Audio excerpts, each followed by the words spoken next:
ابتدا ہے رب جلیل کے بابرکت نام سے جو دلوں کے بھید خوب جانتا ہے۔ دیکھتی آنکھوں سنتے کانوں صابری میاں کا سلام پہنچے۔ ناظرین محترم، اللہ رب العالمین قرآن مجید فرقان حمید میں ارشاد فرماتا ہے کہ خبیث عورتیں خبیث مردوں کے لیے اور خبیث مرد خبیث عورتوں کے لیے ہیں۔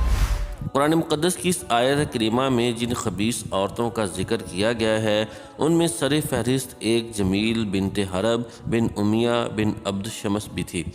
یہ تاریخ میں ام جمیل کے نام سے جانی جاتی ہے اور ابو لہب مردود کی بیوی ہونے کے ناطے سے حضور نبی کریم صلی اللہ علیہ وآلہ وسلم کی چچی لگتی ہے۔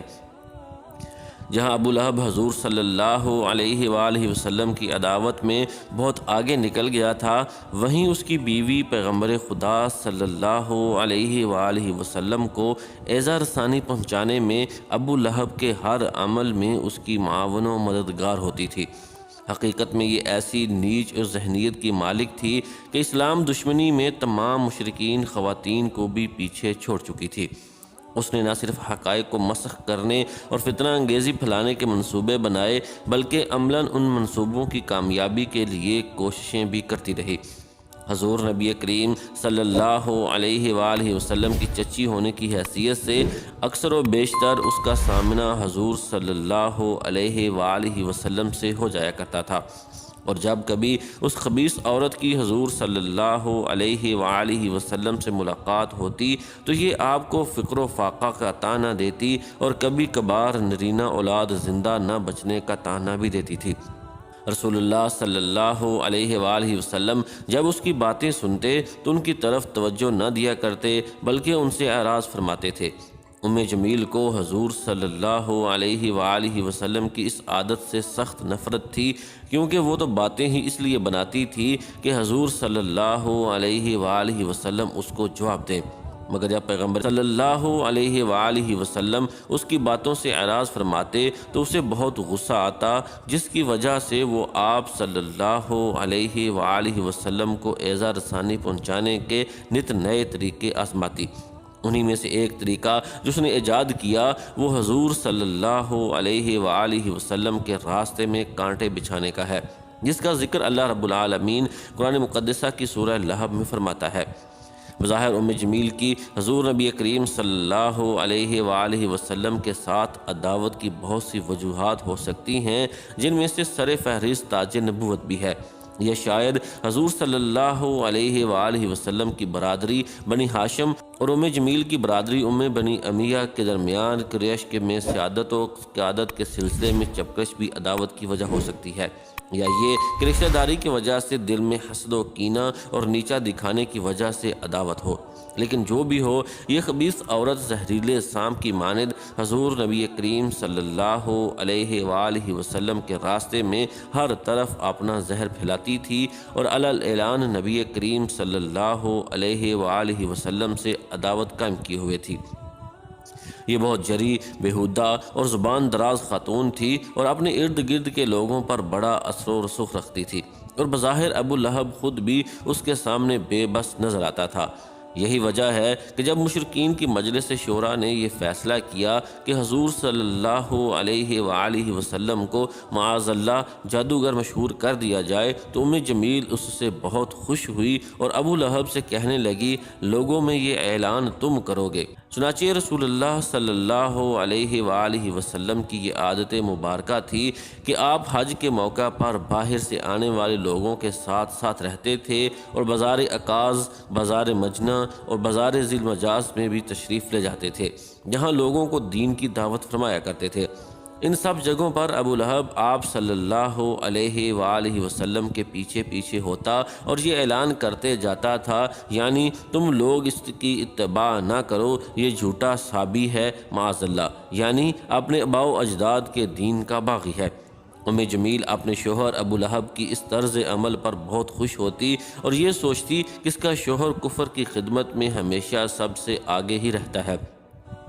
جب اس پر بھی دل نہ بھرتا تو وہ اپنے گھر کا کوڑا کرکٹ اٹھاتی اور رسول صلی اللہ علیہ وآلہ وسلم کے گھر کے دروازے پر پھینک دیتی۔ لیکن قربان جائیں نبی رحمت صلی اللہ علیہ وآلہ وسلم کے صبر و برداشت کے، آپ صلی اللہ علیہ وآلہ وسلم وہ کوڑا اپنے دست مبارک سے ہٹا دیتے اور فقط اتنا فرماتے، اے بنی عبد مناف، پڑوسی کے ساتھ یہ کیسا برتاؤ کر رہے ہو؟ الغرض ام جمیل حضور صلی اللہ علیہ وآلہ وسلم کی دشمنی میں ہمیشہ پیش رہتی تھی اور آپ صلی اللہ علیہ وآلہ وسلم کو تکلیف پہنچانے کا کوئی موقع ہاتھ سے نہ جانے دیتی تھی۔ یہاں تک کہ مفسرین کرام لکھتے ہیں، اگر دشمنی کے اعتبار سے دیکھا جائے تو یہ طے کرنا مشکل ہے کہ دونوں میاں بیوی میں سے کون رسول اللہ صلی اللہ علیہ وآلہ وسلم کا بڑا دشمن تھا، ابو لہب یا اس کی بیوی۔ چنانچہ حضرت اسماء رضی اللہ تعالی عنہا بیان کرتی ہیں، جب سورہ لہب نازل ہوئی تو ام جمیل بپھری ہوئی رسول اللہ صلی اللہ علیہ وآلہ وسلم کی تلاش میں نکلی۔ اس کے ہاتھ میں مٹھی بھر پتھر تھے اور وہ حضور نبی کریم صلی اللہ علیہ وآلہ وسلم کی ہجوم میں اپنے ہی کچھ اشعار پڑھتی جاتی تھی۔ جب بیت اللہ شریف پہنچی تو وہاں حضور صلی اللہ علیہ وآلہ وسلم حضرت ابوبکر صدیق رضی اللہ تعالی عنہ کے ہمراہ تشریف فرما تھے۔ حضرت ابوبکر صدیق رضی اللہ تعالی عنہ نے جب ام جمیل کو یوں اپنی طرف بڑھتے دیکھا تو حضور صلی اللہ علیہ وآلہ وسلم سے عرض کرنے لگے، یہ آ رہی ہے اور مجھے اندیشہ ہے کہ آپ صلی اللہ علیہ وآلہ وسلم کو دیکھ کر یہ کوئی بیہودگی کرے گی۔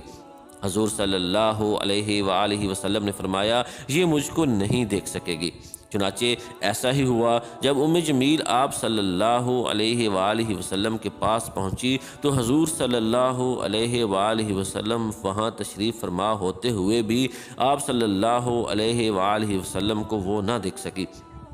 اور حضرت ابوبکر صدیق رضی اللہ تعالیٰ عنہ سے کہنے لگی، کہاں ہے تمہارے صاحب؟ میں نے سنا ہے انہوں نے میری ہجو کی ہے۔ حضرت ابوبکر صدیق رضی اللہ تعالیٰ عنہ نے کہا، اس گھر کے رب کی قسم، انہوں نے تو تمہاری کوئی ہجو نہیں کی۔ ام جمیل نے یہ سنا اور بڑبڑاتی ہوئی واپس لوٹ گئی۔ حضرت ابوبکر صدیق رضی اللہ تعالیٰ عنہ کا یوں فرمانا اس لیے تھا کہ یہ الفاظ حضور صلی اللہ علیہ وآلہ وسلم کے نہیں تھے، بلکہ یہ تو فرمان خدا عز و جل تھا، تو اگر تم یہ کہنے والوں کو تلاش کر رہی ہو تو پھر خدا کو تلاش کرو۔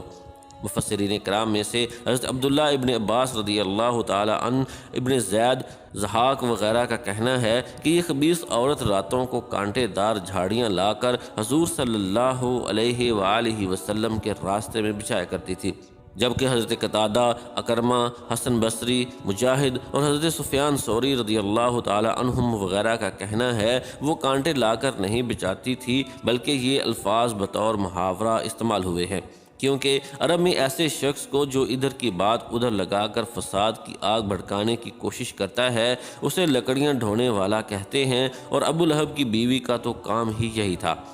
حضرت سعید بن جبیر رضی اللہ تعالیٰ عنہ کہتے ہیں، جو شخص گناہوں کا بوجھ اپنے اوپر لاد رہا ہو اس کے متعلق بطور محاورہ یہ بولا جاتا ہے کہ فلاں شخص اپنی پیٹھ پر لکڑیاں لاد رہا ہے۔ یوں بعض مفسرین نے اس کا ترجمہ یوں بھی کیا ہے کہ آخرت میں ام جمیل کو اس آگ میں لا لا کر لکڑیاں ڈالتی رہے گی جس میں اس کا شوہر ابو لہب جل رہا ہوگا۔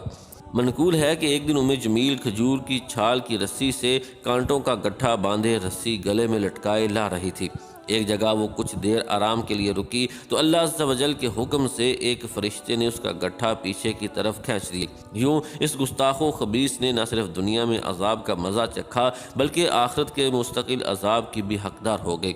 دعا ہے اللہ پاک ہم سب کو اپنے پیارے حبیب نبی کریم حضرت محمد مصطفیٰ صلی اللہ علیہ وآلہ وسلم کی سیرت پر عمل پیرا ہونے کی توفیق عطا فرمائے اور قیامت کے روز اپنے پیارے حبیب صلی اللہ علیہ وآلہ وسلم کی شفاعت نصیب فرمائے۔ آمین ثم آمین یا رب العالمین۔